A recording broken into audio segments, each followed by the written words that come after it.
Ito guys, 1 layer po ito. Bali 1 inch po yung kapal ng ano natin, full weld na vertical.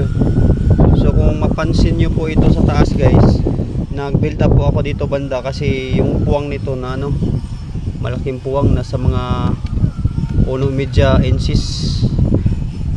Yan. Bali itong beam guys, 1 inch po yung kapal nito by 62. Yung poste namin column ano, 2 inch po yung kapal nito. Bali pa imuse po ito guys, tingnan nyo. So yan po ang join natin ito. Yan. Bali ang mangyari yan guys, dito sa taas, 2 layer to. Dalawang layer natin to sa taas kasi malapad yung groove, malapad yung gap. Kaya dalawang ano to, dalawang pasada at 2 layer. Ito sa ilalim isa lang kasi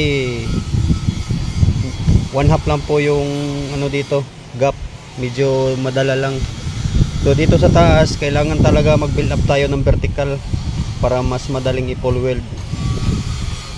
Yan.